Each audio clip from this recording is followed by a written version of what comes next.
The Interstellar Survival Academy prided itself on producing graduates who could handle any crisis the galaxy threw at them. Theoretically, in practice, most species had evolved so far past actual survival that the word itself had become more of a philosophical concept than a practical skill. The brochure promised comprehensive training in extreme environment protocols, which translated roughly to "we'll teach you which button summons help fastest." Kepler 442 F was the Academy's crown jewel of hostile training environments, a planet that had somehow achieved the astronomical jackpot of being perfectly capable of supporting life, while simultaneously making that life as miserable as possible. The atmosphere contained just enough oxygen to keep most species conscious, but not enough to make breathing enjoyable. The temperature hovered in that special range where you were never quite comfortable no matter what you wore. And the local ecosystem had apparently been designed by a committee that really hated visitors. The training class consisted of 15 students representing 12 different species, which sounded diverse and harmonious until you realized that meant 12 different sets of dietary requirements, temperature preferences, and cultural attitudes about personal space. Leading this catastrophe in waiting was instructor Vexnali, a Korean whose species had evolved past the need for food entirely and absorbed nutrients through specialized skin patches. This made him spectacularly unqualified to teach survival skills related to eating, but the Academy had apparently decided that was a problem for future Vexnali. The human in the group went by Marcus Webb, though most of the class had taken to calling him the weird one in their respective languages. Not because humans were particularly strange, though they were, but because Marcus had the unsettling habit of noticing things that shouldn't matter, like which plants might be edible, or how to start a fire without technology, or the fact that their supply shuttle's maintenance panel had been making a concerning clicking sound for the past 3 days. That clicking sound had just resolved itself into complete and utter silence, which in the vocabulary of mechanical failures translated to "you're screwed." "The food synthesizers are offline," announced instructor Vexnali, his chromatic faceplates shifting through several colors that the translation software unhelpfully labeled as concerned beige.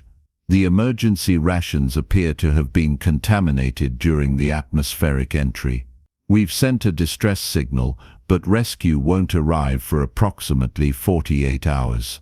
The reaction was immediate and species-specific in its panic. Zixthorn, a Velkarian whose metabolism required feeding every 6 hours or face cellular degradation, began a high-pitched keening that sounded like a funeral dirge performed by a choir of angry tea kettles. The 3 Pinori students who traveled as a bonded unit and never let anyone forget it, huddled together and started reciting what Marcus assumed were either prayers or strongly worded complaints to their deity. A Drexian named Kovacs simply sat down with the resigned posture of someone who'd always suspected the universe was out to get him and was now being proven right. "We're going to die," Kovacs announced, with the flat certainty of someone stating a mathematical proof. "This is how we die. Not in glorious battle, not in the noble pursuit of knowledge, but because a food printer broke. Nobody's dying," Vexnali said, though his color had shifted to uncertain mauve. "We just need to remain calm and conserve energy until conserve energy." Sixthorn's keening went up an octave. "I need to consume 1,200 calories within the next 4 hours, or my organs start shutting down. My species requires live protein," added a Cytherian student, whose name Marcus had never quite caught. "Specifically live. The prions in our digestive system can't process dead tissue." "Well, my species is strictly photosynthetic, so I'll be fine," announced one of the Pinori, with the smug air of someone who'd just drawn the winning lottery ticket while everyone else's house burned down. "How nice for you," Kovacs muttered. "The rest of us will just slowly starve while you sunbathe." Marcus had been quiet during this exchange, mostly because he'd been doing mental calculations that would have disturbed his classmates if they'd known about them. Humans had this unfortunate evolutionary baggage of having spent millions of years figuring out how to eat things that really didn't want to be eaten, in environments that really didn't want them there. Most species had evolved on worlds with abundant, easily accessible food sources and had built their civilizations accordingly. Humans had evolved on a planet that seemed fundamentally confused about whether it wanted to support life at all, and had responded by becoming the galaxy's most disturbingly adaptable omnivores. "What's actually edible here?" Marcus asked. The entire class turned to stare at him. Vexnali's color plates cycled through several shades that might have been confusion or possibly a mild stroke. "Edible," the instructor repeated. "We're not. I don't understand the question. On this planet, what can we eat? What's in the local ecosystem that won't kill us?" "Nothing is edible," Sixthorn wailed. "That's the point. We're in a hostile environment.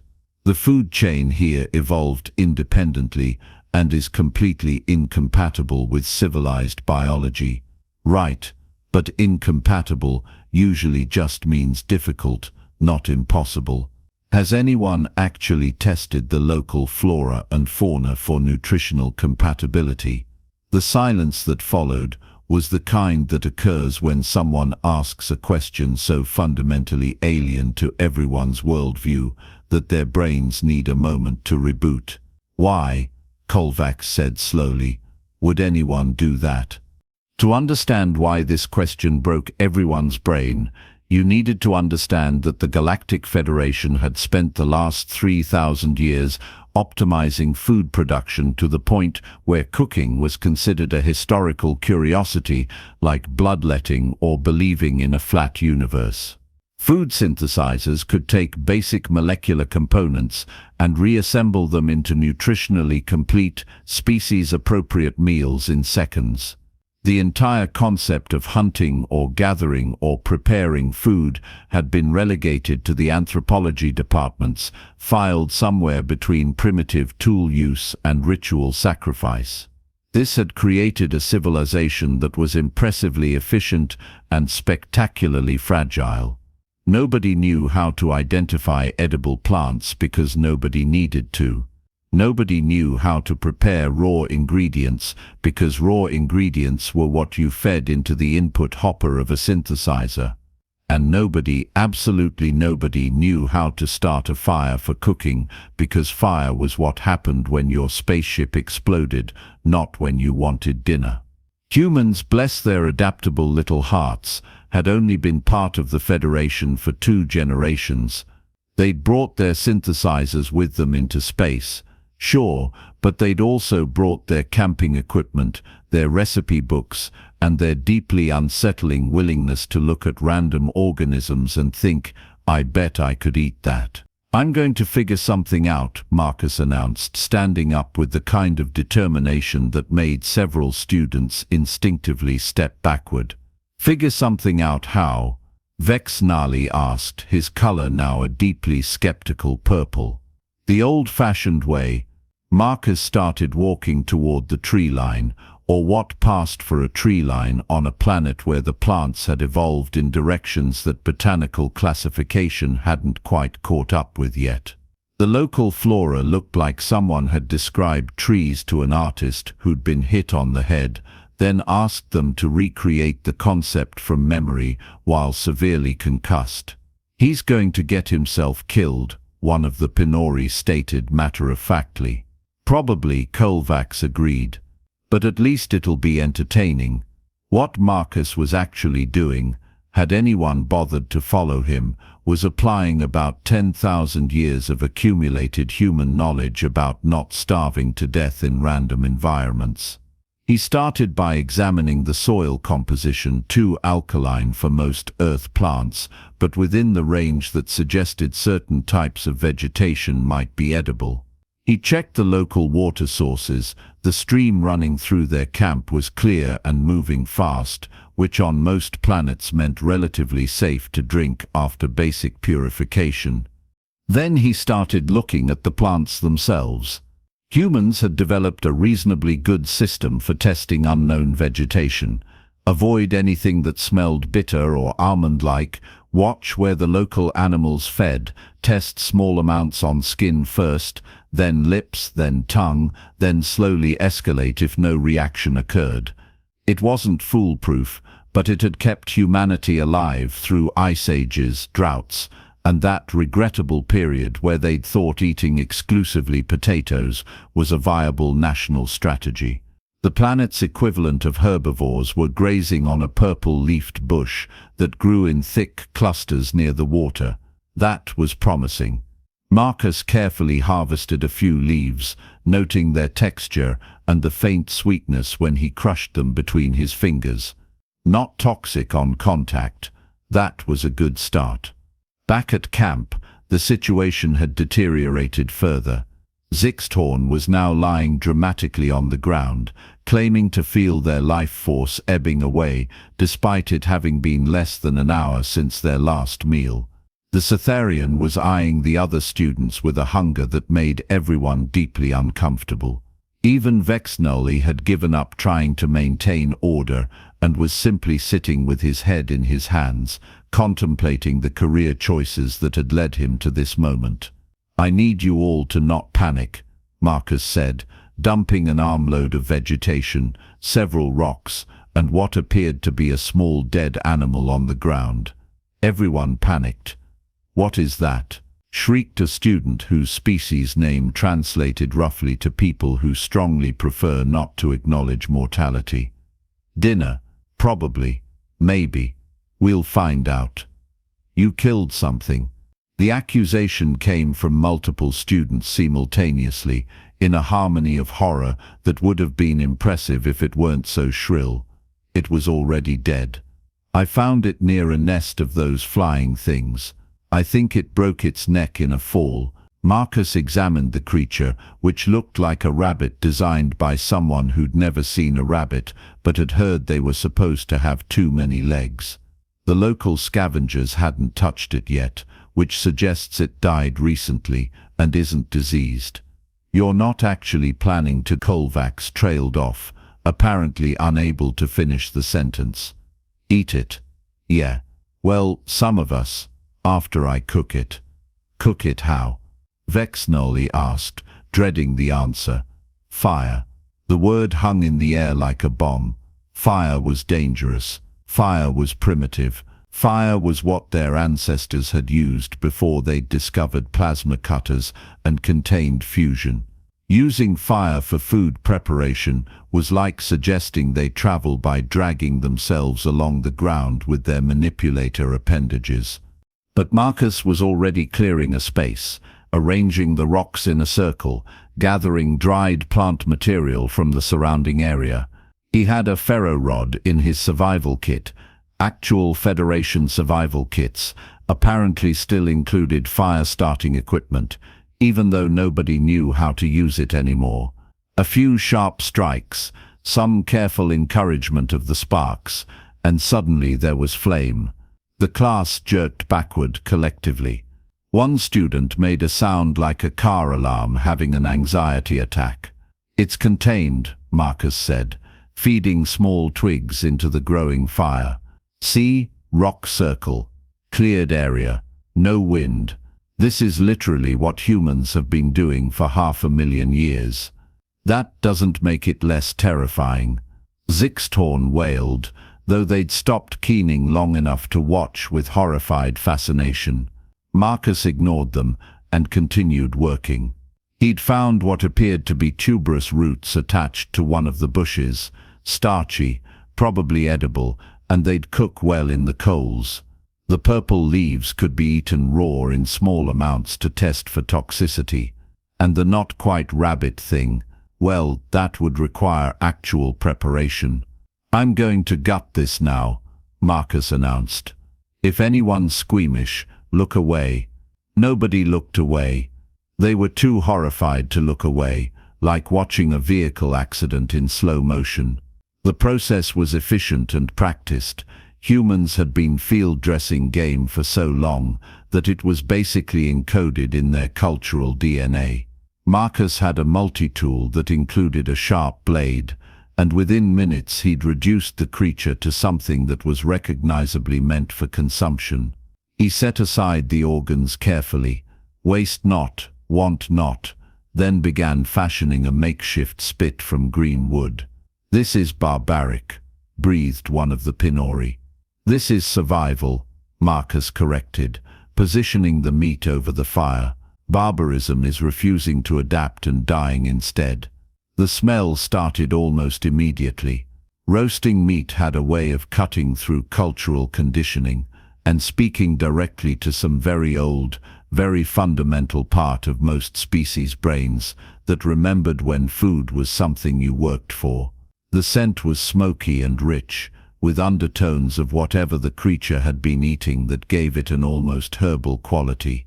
Zixtorn's keening had stopped entirely. Their nostril slits were flaring rhythmically. "That smell," Kovacs said quietly. "What is that?" "Protein undergoing the Maillard reaction. Basically, the sugars and amino acids are breaking down and recombining under heat. Creates new flavor compounds." Marcus rotated the spit, ensuring even cooking. "Your synthesizers skip this step entirely. They just assemble the molecules directly. It smells interesting." "It smells like food," Zixtorn admitted grudgingly. "Real food, not food-adjacent nutrient delivery systems."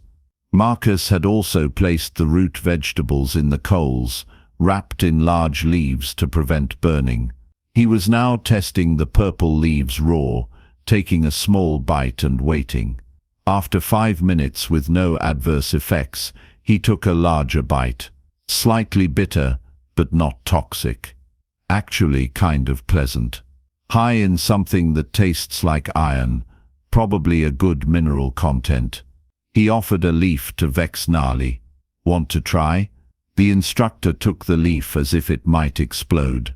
He examined it with the air of an archaeologist handling a particularly suspicious artifact, then slowly raised it to his mouth. His species didn't technically eat, but they could taste through specialized sensors. His color plates flashed bright orange. Surprise. "This is acceptable." He sounded shocked by his own assessment. "It's food," Marcus said simply. "Not fancy, not optimized, but it'll keep us alive." The meat had been cooking for about 20 minutes when Marcus deemed it ready. He pulled it off the fire, letting it rest while he retrieved the root vegetables. They'd steamed in their leaf wrapping, coming out tender and fragrant. "Okay," Marcus announced. "Dinner's ready. Who's hungry enough to try?" The students looked at each other, then at the food, then at Marcus, then back at the food. Zixtorn moved first, their metabolic desperation overriding their cultural conditioning. "If I die, at least I won't die hungry." They reached for a piece of the meat, holding it like it might bite back. A tentative nibble. Then their entire body language changed. "Oh," they said softly. "Oh, that's actually good." That was all it took. Suddenly everyone was crowding around, even the species who claimed they couldn't possibly eat unprocessed food.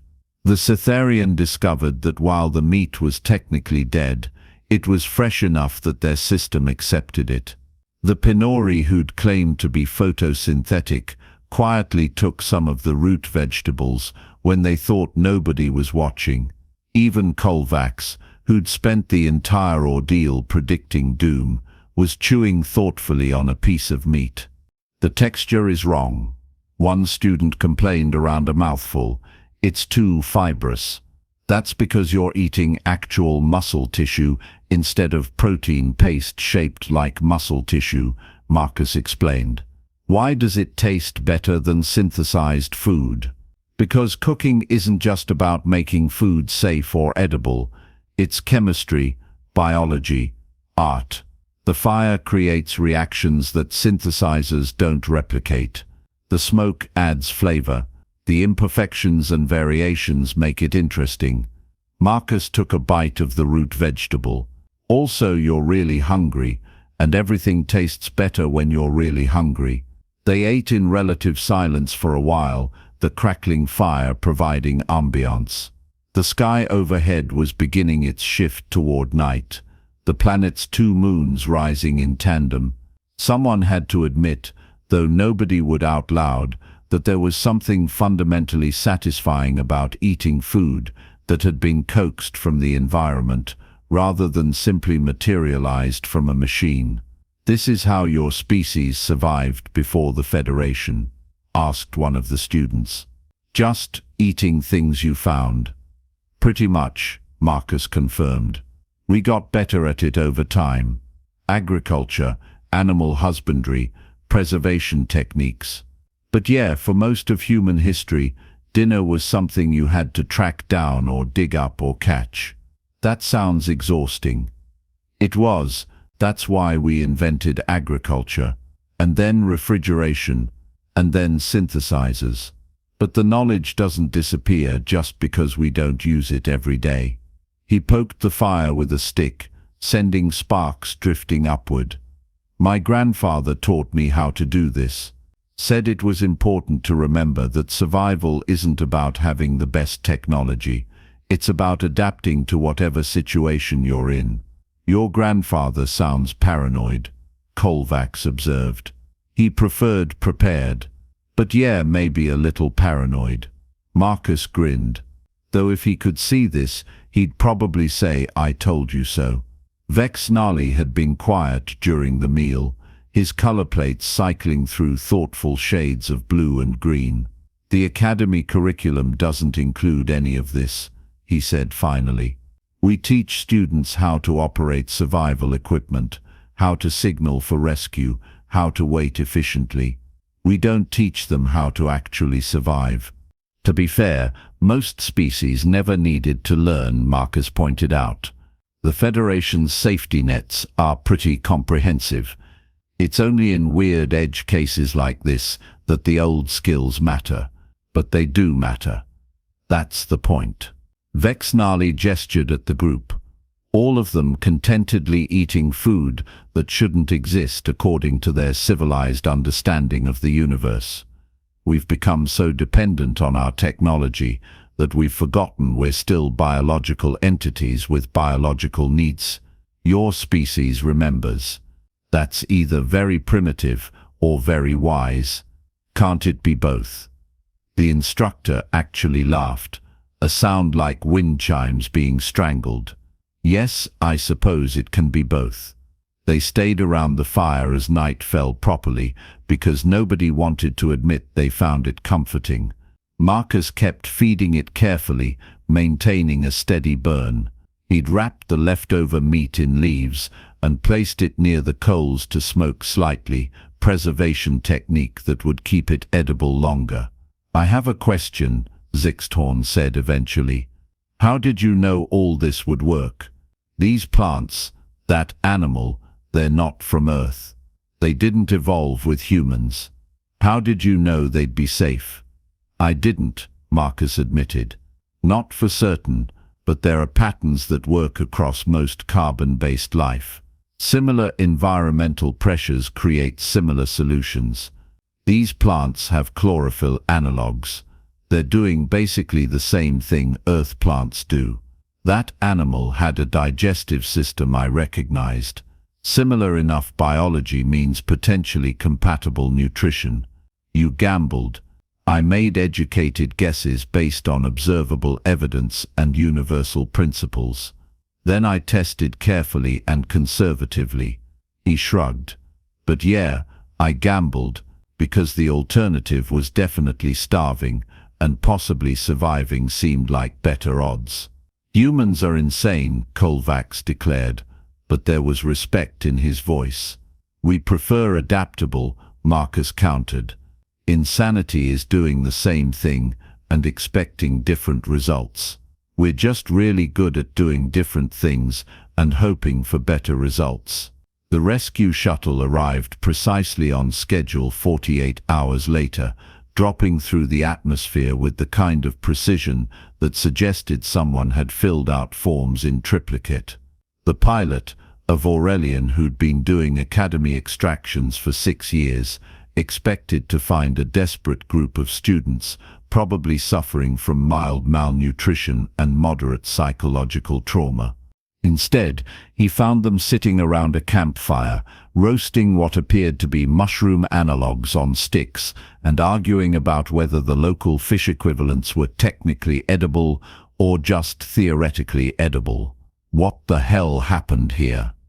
the pilot asked vexnally. The instructor's color plates had settled into a shade that the translation software labeled as philosophical gold. "We learned something," he said simply. "Something the Academy should have taught us years ago. Which is that survival isn't about having the right equipment. It's about being the kind of person who can make a campfire when the equipment fails." The report Vexnali filed after returning to the Academy was unusually detailed and contained several recommendations that made the curriculum committee deeply uncomfortable. Within a semester, primitive survival techniques had been added as an elective, taught by a rotating roster of species who still remembered what their ancestors had done before technology solved all their problems. The class was never particularly popular. Most students still preferred learning which button to push, but it never lacked for enrollment. Marcus Webb graduated with honors and went on to become a crisis response specialist, hired by corporations and governments who'd suddenly realized that having someone who could improvise with available resources was valuable. He still carried a ferro rod in his kit, still knew how to identify edible plants on a dozen different worlds, and still maintained that most problems could be solved if you were willing to think like your ancestors occasionally. The Interstellar Survival Academy updated its brochures to include a new motto, "Preparing you for the unexpected since 2347. They didn't mention that the unexpected had turned out to be the possibility of their technology actually failing, or that preparation had turned out to mean remembering that their species had survived for millennia without any of it. And somewhere in the archives, there was a note attached to Marcus Webb's student file that simply read, "Builds campfires." Somehow this turned out to be the most useful skill in the entire class. Request human survival training be expanded. Also request humans stop being better at surviving than species who evolved on more hostile worlds. It's embarrassing.